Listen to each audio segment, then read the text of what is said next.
সুখে কিংবা দুঃখে, বিজয়ে আল্লাহ তাআলার দেওয়া, এটাই কথা। এজন্য আমরা সব সময় বলে আসছি যে যদি এই যেই কোনো দেশে বিজয় বলেন, বিজয় দিবস, তাহলে এই মুক্তিযুদ্ধে যত ইমানদার আল্লাহর দেওয়া জীবন দিছেন এই দেশ মাতৃভূমির জন্য, যে ইমানদাররা, তাদের স্মরণে স্মরণে কিছু ছেলে মেয়ে 10 বছরেরই হোক 8 বছরেরই হোক, কিছু ছেলে মেয়ে নাচবে, গান গাইবে, বাচ্চারা শহীদের স্মরণে। আপনার এইটা খোদার কসম, এটা ইনসাফ, বিবেক, বিবেকের এক ন্যূনতম কোনো কাজ, কোনো মনুষ্য কাজ এটা হইতে পারে না। অসম্ভব। লাশের স্মরণে মানুষ নাচে না, মৃত ব্যক্তির স্মরণে নাচে না মানুষ। মৃত ব্যক্তির স্মরণে গান হইতে পারে না, মৃত ব্যক্তির স্মরণে নাচ হইতে পারে না।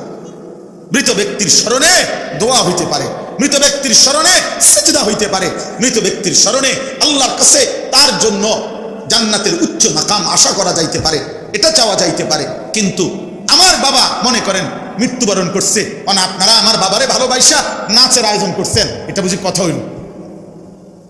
অতএব আমরা এটাই বললাম, আজকে এতটুকু মনে করাইলাম, যদি আমরা যেই কোনো পারিপার্শ্বিকতার কারণে আমরা যদি আপনার কার্যক্ষেত্রে সেটা বাস্তবায়ন করতেও না পারি, কিন্তু হৃদয়ের মধ্যে যেন এটা থাকে যে মোমেনের বিজয় দিবস, মোমেনের স্বাধীনতা দিবস, মোমেনের যেই কোনো বিষয়, দিবস বলেন আর রাত বলেন, যেই কোনো কিছু আল্লাহ তাআলার দেওয়া নিজামের মধ্যে, আল্লাহর দেওয়া পদ্ধতিতে পালন করা, এটাই ইমানের দাবি, এটাই মোমেনের দাবি।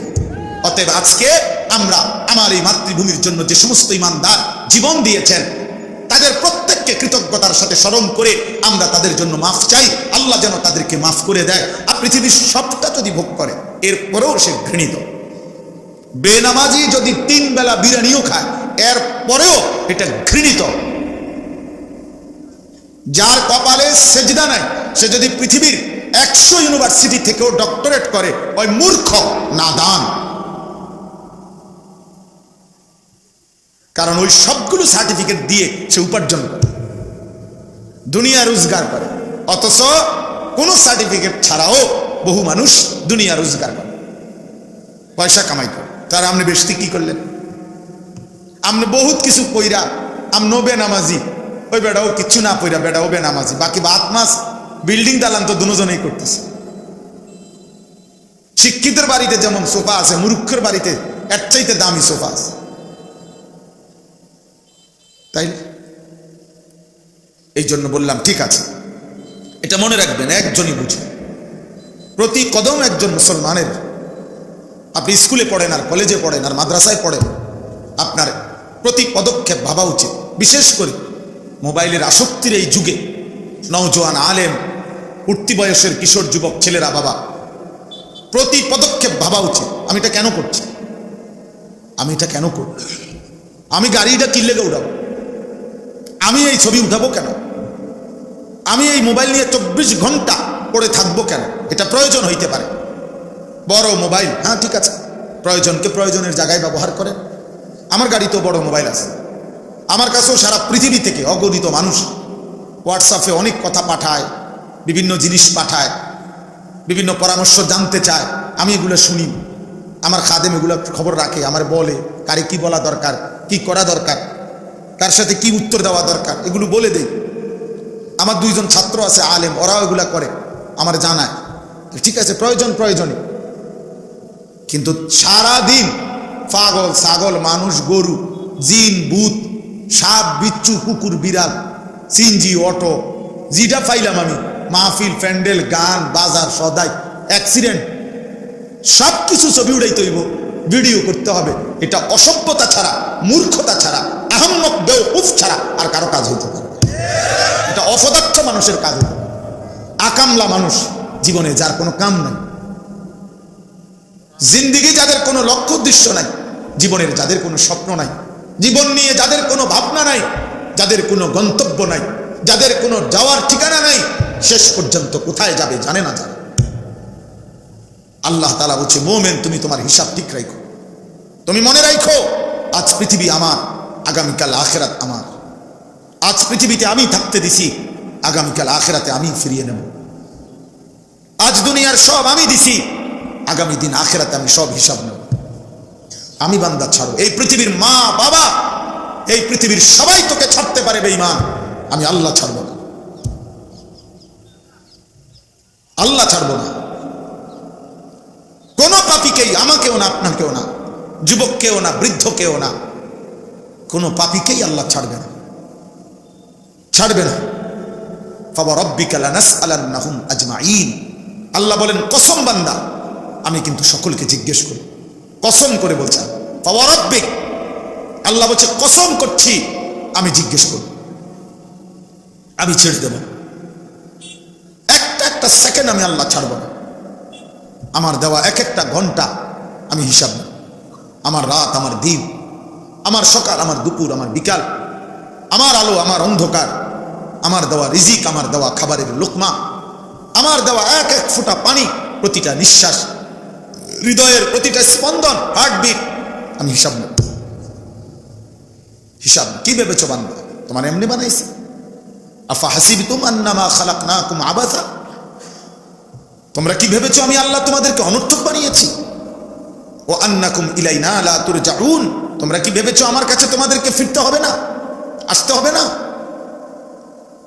আহাসিবান নাসু আন ইউতরাকু আন ইয়াকুলু আমান্না আহুম লা ইফতানুন। আল্লাহ বলে মানুষরা কি ভেবেছে যে শুধু মুখে বলবে আমি আমান্না, আমি ঈমান আনছি, আমি মুসলমান, আর আমি আল্লাহ তার ঈমানের কোনো পরীক্ষা না নিয়ে আমি তাকে ছেড়ে দেব? এই কি ভেবেছে? না না বান্দা, ওয়ালাকাদ ফাতান্নাল্লাযীনা মিন ক্বাবলিহিম, আমি প্রত্যেক জামানায় নিজেকে যে মুমিন বলছে আমি তার ঈমানের পরীক্ষা নিছি। নিজেকে যে মুসলমান বলছে আমি তার ঈমানের, ইসলামের পরীক্ষা নিয়েছি। পরীক্ষা কি? পরীক্ষা হলো প্রতিটা নেক কাজের আহ্বান, প্রতিটা গুনার কাজ থেকে নিষেধ। যতবার আমাকে যেই নেক কাজ করতে বলছে তখন এটাই আমার পরীক্ষা, আমি করছি কিনা। যতবার আমার গুনার কাজ ছেড়ে দিতে বলছে এটাই পরীক্ষা, আমি গুনার কাজ ছাড়ছি কিনা। এই হিসাব। আল্লাহ বলেন এই পরীক্ষা চলছে, তোমার মনে থাকুক বা না থাকুক, আমরা কিন্তু পরীক্ষার হলেই আছি। আমাদের 24 ঘন্টা দুনিয়া পরীক্ষার হল। দুনিয়াকে বলা হয় দারুল ইমতিহান, পরীক্ষার ঘর। আখিরাতকে বলা হয় দারুল জাযা, ফলাফলের ঘর। দুনিয়াকে বলা হয় দারুল মিহান, মেহনতের ঘর। আখিরাতকে বলা হয় দারুল হিসাব, হিসাবের ঘর। ওইটা হিসাবের জায়গা, এটা মেহনতের জায়গা। নবীজি বলছেন উম্মত ফা ইন্নাল ইয়াউমা আমালুন ওয়ালা হিসাব, আজ দুনিয়ায় শুধু আমল হচ্ছে, হিসাব হচ্ছে না। ওয়া গাদান হিসাবুন ওয়ালা আমাল, আগামী দিন আখিরাত শুধু হিসাব হবে, আমল হবে না, আমল হবে না। এটা বোঝা দরকার। প্রতিটা মাহফিলের মাকসাদ এটা, জুমার নামাজের বয়ানের মাকসাদ এটা, বক্তার প্রদর্শনী না। বাংলাদেশের বড় বড় বক্তা আসলো আর নামলো, একবার লোক হইলো আরেকবার কইমা গেল, একবার চিৎকার দিছে আর সব দৌড় দিয়ে আইছে, আবার চিৎকার কইমা গেছে আর সবাই উঠে গেছে, আবার কেউ হুঙ্কার দিছে আর যারে লাগছে মনে তাড়াতাড়ি দৌড় দে, আবার কেউ সুর দিছে, কেউ সুর দিছে না।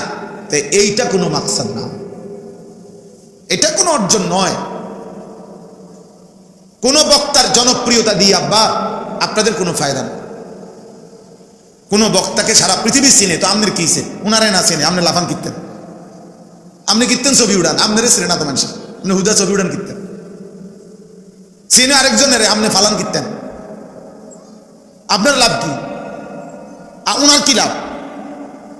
আমাকে যদি 1 কোটি মানুষ চিনে, আমার কবর রাজা বা, তো আমি এটা দিয়ে কিতা করবো? ঘাস কাট মেটে দিয়া আমি এটা দিয়ে করবো কি বলে? আপনারা কি করবেন? চলেন এই জন্য আজকে কদর করেন। অনেক বড় বড় বুজুর্গ ওলামা কথা বলবেন, সবগুলো বয়ান শোনেন, কলিজার মধ্যে বিবেক অনুভূতি জাগে কিনা দেখেন, আখেরাত মনে পড়ে কিনা, কবরের কথা মনে পড়ে কিনা। যদি আখেরাত মনে না পড়ে, যদি কবর আখেরাত মনে না পড়ে, পরকাল না মনে পড়ে, আপনার এই শোনা ওয়াজ সার্থক হলো না, সার্থক হলো। পুরাটা মাহফিল মিলাইয়া 20 টাকার বুট খাইলেন, 30 টাকার চটপটি খাইলেন, 1 কাপ চা খাইলেন, আর এই মুরগি দিয়া খিচুড়ি রানছে বা বিরিয়ানি রানছে, কোনো না কোনো ফাঁক দিয়া কষ্ট করে জাতাজাতি করেও 1 প্লেট বিরিয়ানি খাইলেন, কামিয়াব আলহামদুলিল্লাহ, আল্লাহ খাওয়াইছে আপনাকে দোয়ায়, দর্শনের দোয়ায়। তবে সাফাসাফি করতেছে একটু, তবে আল্লাহর মেহেরবানি যত জাতাজাতি করছে, আমার একটা মজবুত নিয়ত ছিল আমি 1 প্যাকেট বিরিয়ানি খামই, 1 প্লেট আল্লাহ খাওয়াইছে, কামিয়াব। এবার আপনি মুনাজাত করে দেন, আপনি বিরিয়ানি দেন, নাহলে কি বলে? এই সফলতা মাহফিলের।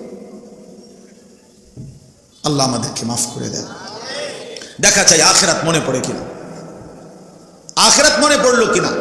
আল্লাহ তাআলা কোরআনুল কারীমের মধ্যে বলছে, তাকশাইরু মিনহু জুলুদুল্লাযীনা ইয়াখশাউনা রাব্বাহুম সুম্মা তালিনু জুলুদুহুম ওয়া কুলুবুহুম ইলা যিকরিল্লাহ। আল্লাহ তাআলা বলেন, আমার কোরআনের বৈশিষ্ট্য, যাদের অন্তরে আল্লাহর ভয় আছে, আমার কোরআন শুনলে তাদের শরীরের চামড়ার উপরের পশমগুলো শিহরিত হয়ে ওঠে, দাঁড়িয়ে যায়। এবং আমার কোরআন শুনতে শুনতে যাদের সারা দেহ এবং অন্তর আমি আল্লাহর জন্য সেজদায় নুয়ে পড়ে, আল্লাহর কথা শুনতে শুনতে মাথা সেজদায় নুয়ে যায় যে হায়, এমন মালিকের গোলামি না করলে কার গোলামি করব, এমন রবকে না ডাকলে কাকে ডাক, যে আমার 24 ঘন্টা এত বড় কায়নাত দিয়ে, যে আমাকে লালন পালন করছে, আদর করছে, যে আমার সমস্ত প্রয়োজন পূরণ করে দিচ্ছে, যেই সত্তা আমার 24 ঘন্টা আমার নিঃশ্বাসের সার্কুলেশন চালু রাখছে, আমার দেহের অঙ্গ প্রত্যঙ্গ সচল রাখছে। আরে এই পৃথিবীর সবচেয়ে দুঃখী মানুষ, এই পৃথিবীর মধ্যে সবচেয়ে বেশি অসুস্থ ব্যক্তি এই মুহূর্তে যে আছে, যদি আপনি তাকেও দেখেন তো দেখবেন অসুস্থতার ওই কঠিন মুহূর্তেও সে আল্লাহ তাআলার অগণিত নিয়ামত ভোগ করতেছে, অগণিত নিয়ামত ভোগ করছে। এমন রব, এমন সৃষ্টিকর্তা, এমন পালন কর্তার আনুগত্য, নামাজ, সেজদা, বন্দিগি, যার কলিজার মধ্যে অনুভূতি হয় না, এমন মালিকের যে সেজদা দেয় না, এমন রবের যে নামাজ পড়ে না, আল্লাহর কসম আমার দৃষ্টিতে তার মানুষের বাচ্চা মনে হয় না, আমি তাকে জানোয়ার মনে করি, জানোয়ার।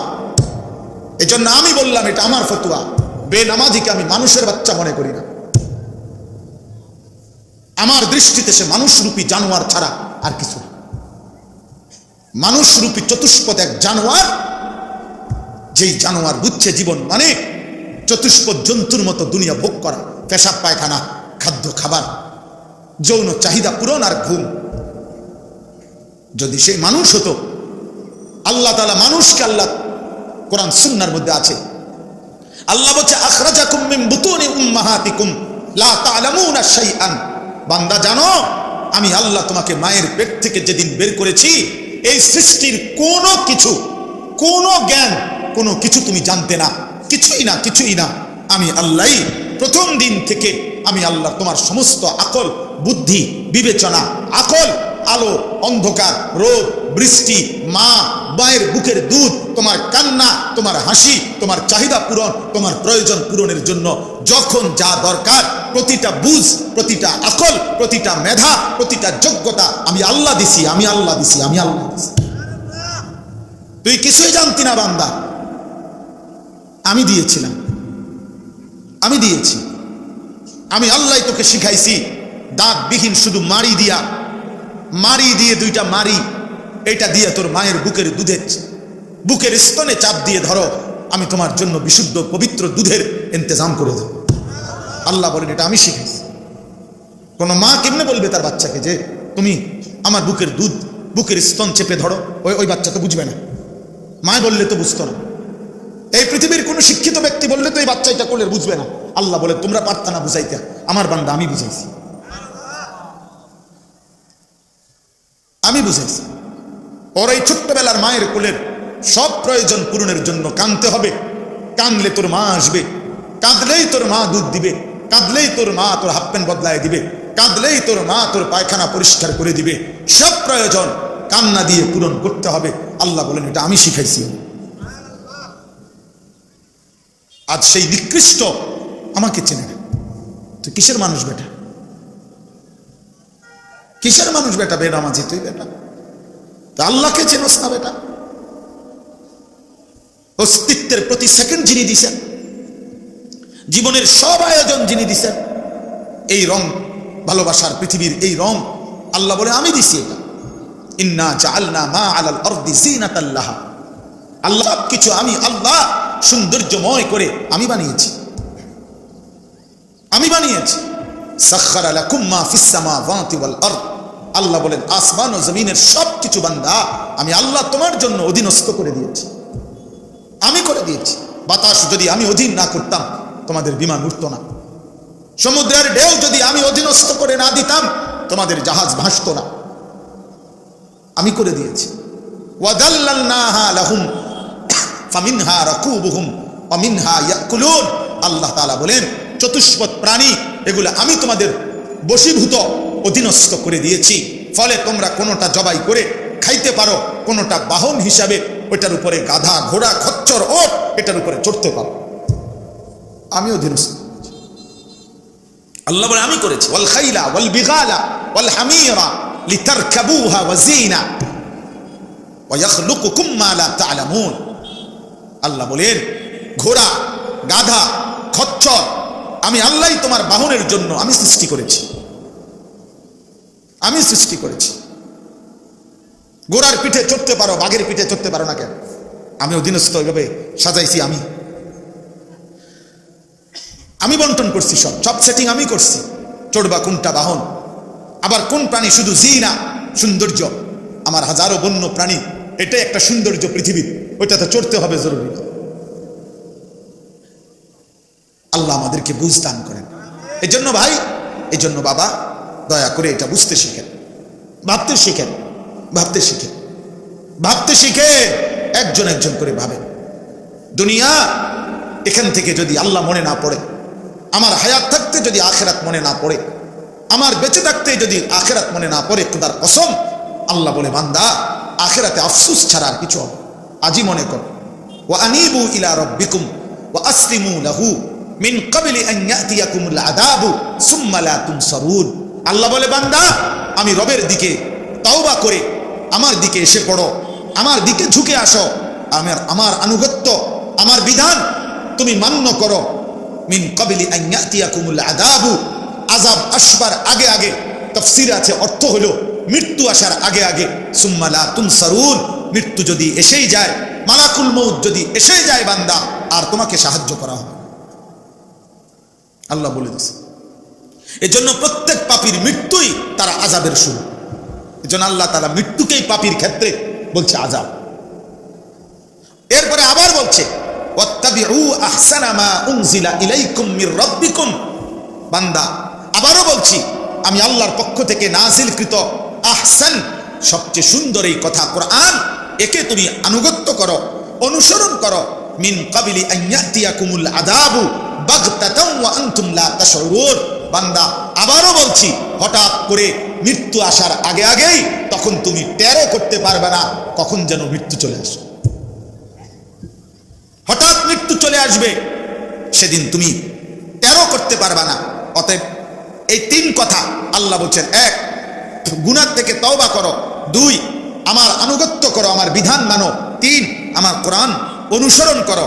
আল্লাহ বলেন, এই তিনটাই তওবা করো, আমি আল্লাহর হুকুমের আনুগত্য করো, আমার কোরআন অনুসরণ করো, এই তিনটাই তুমি করো মৃত্যু আসার আগে আগে, আগে আগে, আগে আগে। নয়তো একদিন এমন হবে যেদিন তুমি টেরও করতে পারবে না মৃত্যু আসবে, আর তখন তুমি আফসোস করবে। কি করবে? কি আফসোস করবে শোনেন। এরপরে আরো তিনটা আয়াত আছে, এই যে আমি শুনাই। আন তাকুলা নাফসুন ইয়া হাসরাতা আলা মা ফাররাতু ফি জামবিল্লাহ ওয়া ইন কুনতু লামিনাস সাখিরিন। আল্লাহ বলে, নাফরমান তখন আফসোস করবে, হায় আমার, ইয়া হাসরাতা, হায় আফসোস, আমি আমার আল্লাহর কি পরিমাণ আনুগত্য ছেড়ে দিয়েছি। আহারে, আমি তো জীবনভর আমার আল্লাহর দ্বীনের সাথে ঠাট্টা করেছি, মস্কারি করছি। হুজুর ডাকছে নামাজের জন্য, উনি হাঁট দিছে, হুজুর যান, আর তো কোনো কাম নাই, এই তো আপনার কাম। হ্যাঁ রে বেয়াদব, তোর কাম, বাকিটা কাম। হ্যাঁ, নারী দেখা, ছবি দেখা, টেলিভিশনে নর্তকী দেখা, সুদের টাকা, ঘুষের টাকা, কিস্তির টাকা, হারাম টাকা, এটা হয়ে যায় কাম। আর সেজদাটা কোনো কাম না, আল্লাহর গোলামি কোনো কাম না, আপনারটা কাম।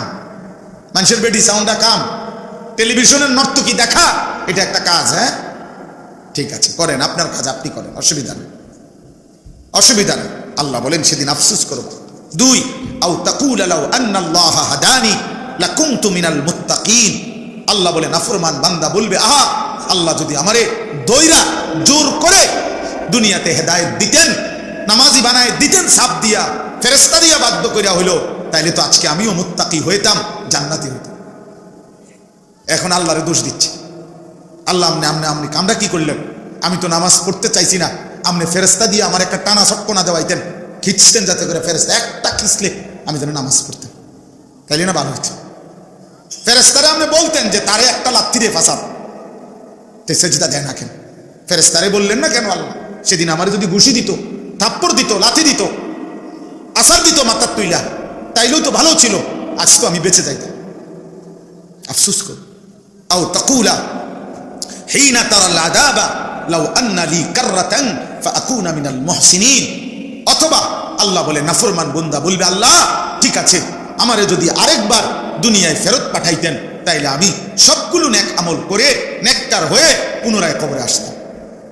দেখেন না আরেকবার পাঠান যায়? দেখেন না মাওলা আরেকবার পাঠানো যায় কিনা?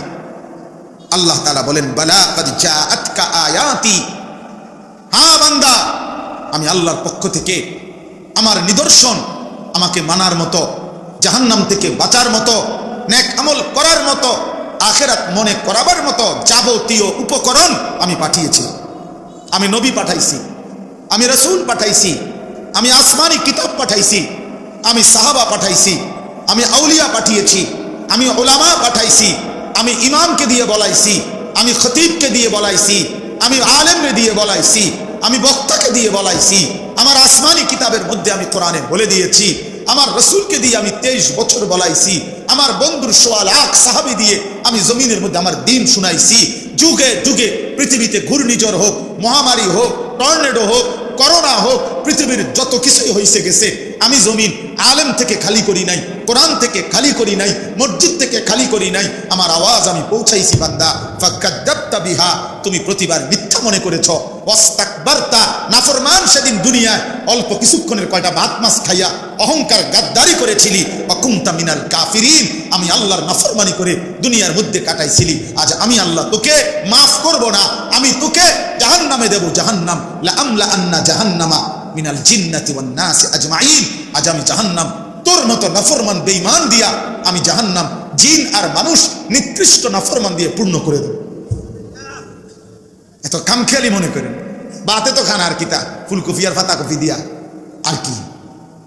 যুবক ছেলে তোমাদেরকে বলি, পরের নারী দেখো, উলঙ্গ ছবি দেখো, একটা মোবাইল ব্যবহার করার স্বাধীনতা পাইছো, এই তো আর কিছু তো না, এই আর কি 14,000 টাকা 20,000 টাকা দামের একটা মোবাইলের স্বাধীনতা। আরে অপদার্থ, তোর উপরে দুর্ভাগ্য যে তোর অশক্তি। নারী দেখো, ছবি দেখো, উলঙ্গ নাচ দেখো, এক ওয়াক্ত নামাজ পড়ো না, এরপরেও তোর মা তোকে ডাকে না, তোর বাবা তোকে ডাকে না, তোর সমাজ তোকে বলে না যে হাই যুবক তুমি কেন নষ্ট হয়ে যাচ্ছ, জাহান্নামের দিকে যাচ্ছ।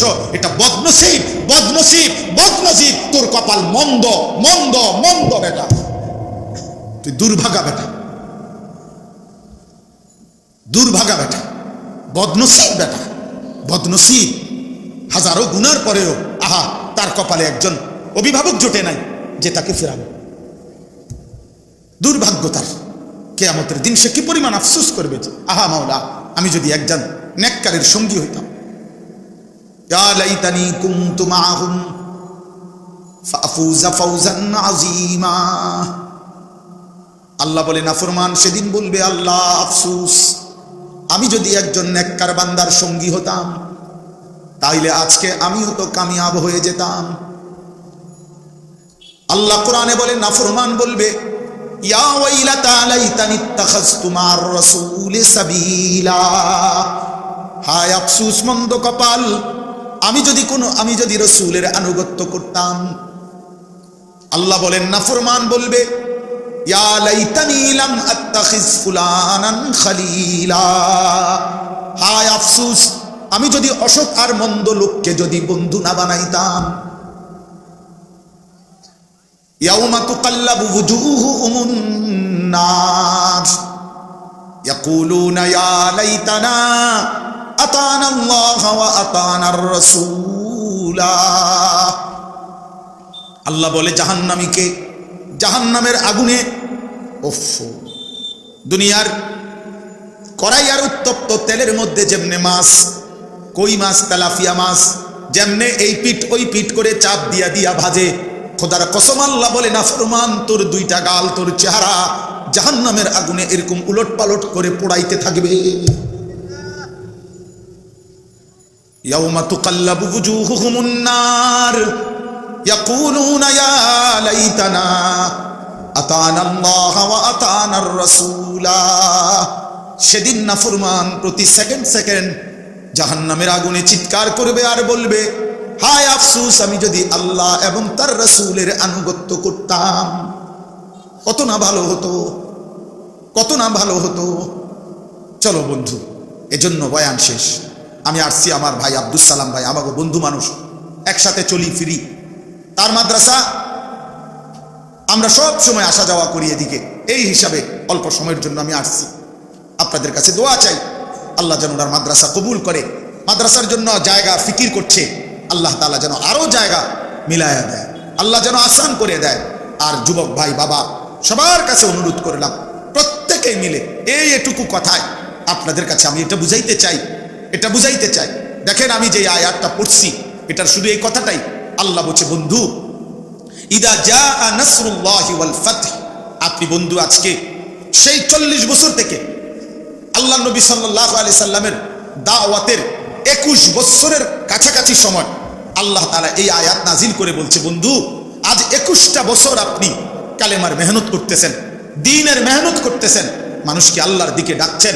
আমি আল্লাহ এখন আপনাকে বললাম, আর অল্প কিছুদিনের মধ্যে আপনার কাছে চূড়ান্ত বিজয় আসবে, আমি আল্লাহর সাহায্য আসবে, মানে মক্কা বিজয় হবে। তো আপনি মনে রাখবেন, এরপরে দেখবেন গত 21 বছর আপনার হাতে কালেমা পড়ছে যতজন, 1 বছরে 6 মাসে 10 দিনে এর চাইতে বেশি দলে দলে দলে দলে লোক আল্লাহর দ্বীনের মধ্যে ঢুকবে। ওরাইতান নাসা ফি দীনিল্লাহি আফওয়াজা। আজ 21 বছর একজন দুইজন করে কালেমা পড়ছে, এবার মক্কা বিজয় হবে, আপনি দেখবেন আপনার কাছে দলে দলে মানুষ আল্লাহর দ্বীনে ঢুকছে ঢুকছে। আপনার এই ধারাবাহিক মেহনত, আপনার এই কঠোর পরিশ্রম, আপনার এই রাত্র দিন কালেমার দাওয়াত, আজ 21 বছরের লাগাতার আপনার এই কষ্ট, ত্যাগ, তিতিক্ষা, আপনি তায়েফে রক্ত ঝরিয়েছেন, আপনি পেটে ক্ষুধার কষ্টে পাথর বেঁধেছেন, আপনি দান দান শহীদ করা রক্তে উহুদের প্রান্তরে আপনি বেহুশ হয়ে পড়েছিলেন, আপনার সাহাবীদের রক্তে জমিন লাল হয়েছে, আপনার সাহাবী বদরে শাহাদাত বরণ করেছে, আপনার সাহাবী উহুদে শাহাদাত বরণ করেছে, আপনার সাহাবী খন্দকে শাহাদাত বরণ করেছে। বন্ধু এই সব কিছুর বিনিময়ে আমি আল্লাহ আপনাকে বিজয় দেব, আপনাকে সফলতা দেব, চূড়ান্ত কামিয়াবি দেব। তবে শুধু আমি আল্লাহ বলতে চাই, আপনার ওই সুখের সময় আসতেছে, বিজয়ের সময় আসতেছে, সেই বিজয় পেয়েও আপনার দায়িত্ব ওই আগের মতোই, ফাসাব্বিহ বিহামদি রাব্বিকা ওয়াস্তাগফিরহু, আমার তাসবিহ পড়া, আমি আল্লাহর কাছেই ক্ষমা প্রার্থনা করি। সুখের আয়োজন যখন আসবে, বিজয়ের ঘন্টা যখন বাজবে, বিজয়ের মহড়া যখন হবে, তখন আপনি আমি আল্লাহর তাসবিহ ভুলবেন না, আমার কাছে ইস্তিগফার ভুলবেন। এই জন্য 17ই ডিসেম্বর অর্থ হইল 16ই ডিসেম্বরের পরের দিন। বিজয়ের সাথে সাথে এই কথা মনে করাই দিতে চাই, মূলত প্রকৃত অর্থে বিজয়ের আল্লাহ তাআলা প্রদত্ত ফর্মুলা হইল, বিজয় অর্জিত হলে করণীয় কি? আল্লাহ বলেন, আমার প্রশংসার বাক্য দিয়ে তাসবিহ পড়া, আর আমি আল্লাহর কাছে ক্ষমা প্রার্থনা। ইন্নাহু কানা তাওয়াবা, আমি প্রকৃত অর্থে তওবা কবুলকারী, আমি মাফ করে নেওয়ালা। অতএব সুখে কিংবা দুঃখে বিজয়ে আল্লাহ তাআলার দেওয়া, এটাই কথা। এই জন্য আমরা সব সময় বলে আসছি যে যদি এই যেই কোনো দেশে বিজয় বলেন বিজয় দিবস, তাহলে এই মুক্তিযুদ্ধে যত ইমানদার আল্লাহর দেওয়া জীবন দিছেন এই দেশ মাতৃভূমির জন্য, যে ইমানদাররা, তাদের স্মরণে স্মরণে কিছু ছেলে মেয়ে 10 বছরেরই হোক 8 বছরেরই হোক, কিছু ছেলে মেয়ে নাচবে, গান গাইবে, বাচ্চারা শহীদের স্মরণে। আপনার এটা খোদার কসম, এটা ইনসাফ, বিবেক, বিবেকের এক ন্যূনতম কোনো কাজ, কোনো মনুষ্য কাজ এটা হইতে পারে না, অসম্ভব। লাশের স্মরণে মানুষ নাচে না, মৃত ব্যক্তির স্মরণে নাচে না মানুষ। মৃত ব্যক্তির স্মরণে গান হইতে পারে না, মৃত ব্যক্তির স্মরণে নাচ হইতে পারে না। মৃত ব্যক্তির স্মরণে দোয়া হইতে পারে, মৃত ব্যক্তির স্মরণে সিজদা হইতে পারে, মৃত ব্যক্তির স্মরণে আল্লাহর কাছে তার জন্য জান্নাতের উচ্চ মাকাম আশা করা যাইতে পারে, এটা চাওয়া যাইতে পারে। কিন্তু আমার বাবা মনে করেন মৃত্যুবরণ করছে, আপনারা আমার বাবারে ভালোবাসা নাচের আয়োজন করছেন, এটা বুঝি কথা হইল? অতএব আমরা এটাই বললাম, আজকে এতটুকু মনে করাইলাম, যদি আমরা যেই কোনো পারিপার্শ্বিকতার কারণে আমরা যদি আপনার কার্যক্ষেত্রে সেটা বাস্তবায়ন করতেও না পারি, কিন্তু হৃদয়ের মধ্যে যেন এটা থাকে যে মোমেনের বিজয় দিবস, মোমেনের স্বাধীনতা দিবস, মোমেনের যে কোনো বিষয় দিবস বলেন আর রাত বলেন, যে কোনো কিছু আল্লাহ তাআলার দেওয়া নিজামের মধ্যে আল্লাহর দেওয়া পদ্ধতিতে পালন করা, এটাই ঈমানের দাবি, এটাই মোমেনের দাবি। অতএব আজকে আমরা আমার এই মাতৃভূমির জন্য যে সমস্ত ঈমানদার জীবন দিয়েছেন তাদের প্রত্যেককে কৃতজ্ঞতার সাথে স্মরণ করে আমরা তাদের জন্য মাফ চাই। আল্লাহ যেন তাদেরকে মাফ করে দেয়, আল্লাহ যেন তাদের বংশধরকে ঈমানের দৌলত আখিরাতের নিয়ামত দান করে, আল্লাহ যেন এই মাদ্রাসা কবুল করে। আজকে আপনারা যারা এসেছেন আপনাদের প্রত্যেকের কাছে অনুরোধ, নিজের আখলাকের হেফাজত করেন, ঈমানের হেফাজত করেন, সেজদা ওয়ালা জীবন বানান। কিশোর ভাই, যুবক ভাই, নষ্ট হইও না আব্বা, নষ্ট হইও না। এই আমার শেষ কথা বাপ, নষ্ট হইও না। তোমার এই পৃথিবী নষ্ট মানুষকে, চরিত্রহীন মানুষকে, মদখোর, জুয়াখোর, নারী আসক্ত, জিনা ব্যভিচারের আড্ডায়, হারাম নারীর সাথে প্রেম প্রীতি, এই অসভ্য সম্পর্ক করে যেই সমস্ত মানুষ জীবন পার করে, এই সমস্ত নষ্ট চরিত্রহীন হারামখোর নাফরমানকে পৃথিবী শ্রদ্ধার সাথে, ইজ্জতের সাথে স্মরণ করে না আব্বা। পাপীকে মানুষ সম্মানের সাথে স্মরণ করে না, পাপীর কোনো নাম থাকে না। এই জন্য ফেরাউন এই নাম পৃথিবীর মানুষ কোনো কুত্তার নামও রাখে না, নমরুদ এটা মানুষ কোনো কুত্তার নামও রাখে না, আবু জেহেল এটা মানুষ কোনো কুত্তার নামও রাখে না, আবু লাহাব এই নাম মানুষ কোনো কুত্তার নামও রাখে না, নাফরমানের নাম থাকে। কিন্তু বেলাল কালো ছিল, নিগ্রু ছিল, আবিসিনিয়ার মানুষ ছিল, এক বেটার কৃতদাস ছিল, কিন্তু আল্লাহকে রাজি করেছে, রবের গোলামি করেছে। তো আল্লাহ তাআলার এই বান্দা বেলাল আজকে পৃথিবীর লক্ষ কোটি ইমানদারের সন্তানের নাম বেলাল। অতএব আল্লাহকে রাজি করো, হারাম থেকে বাঁচো, গুনাহ ছাড়ো। আল্লাহ তৌফিক দেন, কবুল করেন, আমিন, সুবহানাল্লাহ।